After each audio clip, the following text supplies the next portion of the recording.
Yes, it takes two to tango, but who will teach them? In the capital of Argentina, August is usually when the Tango World Cup takes place. Because of the interest, many tourists and some locals head to milongas, dance halls where people learn and practice the tango. The AFP news agency says there are hundreds of these places throughout Buenos Aires, and they're where people known as taxi dancers are hired to show newcomers the steps and the etiquette surrounding the tango.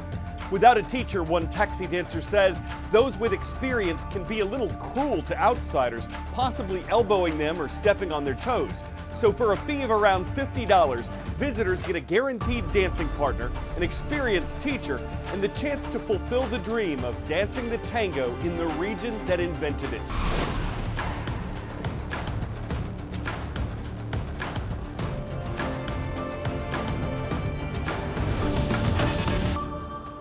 Halfway through the week as we roll toward the Labor Day weekend, this is the world from A to Z with Carl Azuz. Always good to see the best audience in news.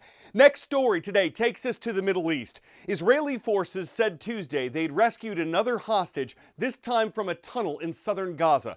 The man is a 52-year-old Israeli citizen. He'd been held hostage by Hamas since last October 7th, when the militant group that controls Gaza launched an attack against Israel. In the assault, Hamas killed an estimated 1,200 people, most of whom were civilians, and took around 250 others as hostages. Israel then declared war, and Hamas says more than 40,000 people have been killed in Gaza. It's not known how many of those are Hamas militants and how many are civilians. As the war between Israel and Hamas continues, international negotiators are trying to get the two sides to stop fighting and the remaining Israeli hostages released. More than 100 others are believed to still be alive. But experts say there's still a lot of work to do before a ceasefire agreement can come together. A world of knowledge. What is the largest fish in the world? Giant manta ray, great white shark, ocean sunfish, whale shark. Despite its name and massive size, the whale shark is actually a fish, and the biggest one, though it doesn't threaten humans like the great white shark. This is the moment a great white shark circled two fishermen's boats off the coast of Australia. Seriously thought it was a baby whale at first sight, but yeah, it was a monster great white. The female predator circled Jaden Grace and Joe Cook for about 45 minutes. That is huge! Eventually, the shark took a bite out of the boat, leaving behind scuff marks and scratches. He just bit my boat! He just bit my boat! The fishermen were unharmed. Well, that's what the great white did to me boat. They later said the encounter was a true bucket list moment. If having your boat attacked by a great white is on your bucket list. Okay, next, the second installment of our ongoing mini-series on cybersecurity. While yesterday's show examined the costs associated with cybercrime, today's looks at some of the effects that attacks can have on people and operators in heavily visited areas, like an airport. Very, very, very busy. The line has been constant. Frustratingly long lines and baggage backups after a suspected weekend cyber attack spilled into the work week at Washington's Seattle-Tacoma International Airport. This has impacted internet access to some of the airport systems, including our ability to send and receive data, including email. Computer systems were disrupted Saturday morning at the Port of Seattle, which operates the airport. Many passengers looking for flight information on the SEA website were greeted by an error message Monday. Officials are reassuring travelers that key safety measures are online. The airport security systems remain intact. All screening measures remain in place. Still on the minds of many air travelers, last month's CrowdStrike meltdown. Their glitchy software update hobbled companies worldwide, including several U.S. air carriers. Airports are big prizes for hackers. Security experts warn these increasing attacks could be test runs. I think this is probably motivated by people trying to figure out whether they can attack our critical infrastructure. That's concerning at any time, but even more so during record summer travel. The TSA expects Labor Day crowds to beat last year's numbers by more than 8%. The danger right now is that we move on and we forget about this after everything's recovered. I'm Laura Aguirre reporting.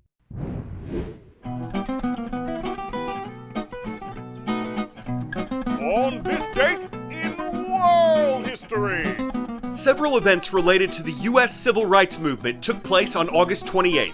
In 1955, an African-American teenager named Emmett Till was murdered in rural Mississippi. Several days before that, Till had reportedly whistled at a white cashier at a grocery store. The woman's husband and half-brother were accused but acquitted of kidnapping and killing Till, but they later admitted the crime to a magazine. Till's murder became a major catalyst for civil rights in America.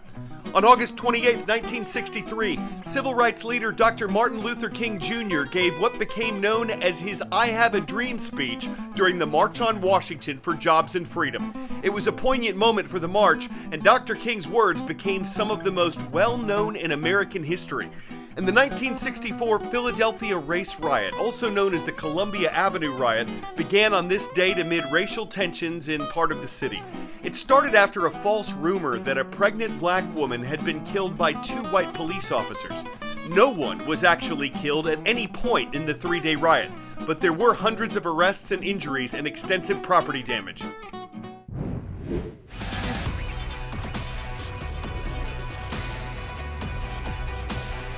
Where in the world?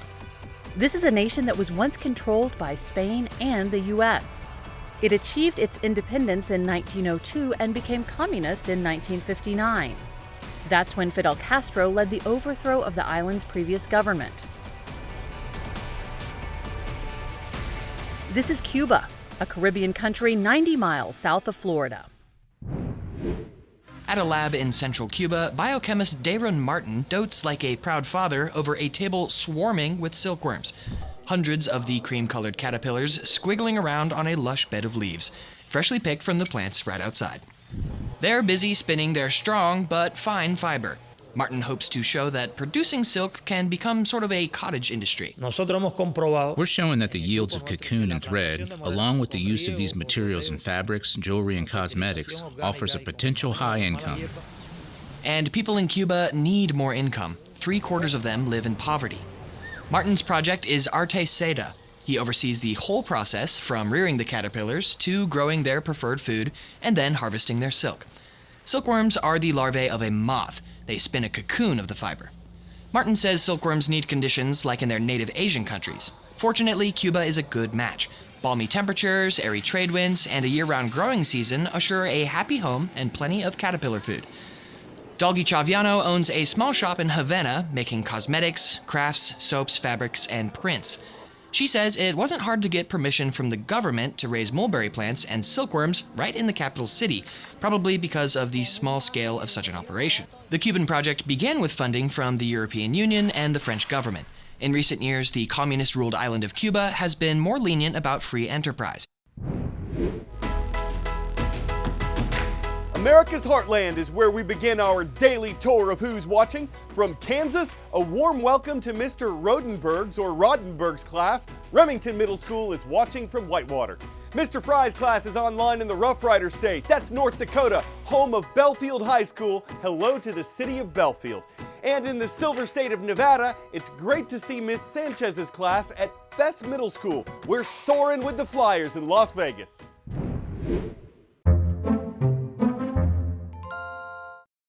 Despite that amazing cat, we close out today with a dog race, and that might bring to mind greyhounds or whippets or other fast breeds.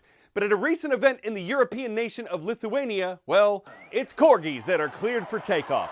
Now they might look stocky and short-legged because, well, they are, but they're actually pretty fast. Corgis are considered a herding breed, and they can also compete in agility trials. That might not apply to every competitor here, but there's a costume contest for the ones whose style is more laid back. The annual event in the Lithuanian capital attracts thousands of onlookers. Of course, they may not be able to run like the windhound, prance like the deerhound, leapfrog like a sheepdog, or catch Airedale like a Jack Racel trying to hunt away some chow-chow. But if you don't mind flying low with plenty of fur in tow, throw on a cardigan and go for Pembroke, because the corgis have 4 on the floorgie with plenty of speed in storgie. I'm Carl Azuz. That's the world from A to Z. Thank you for watching and being the best thing about this show. You mean the world to me.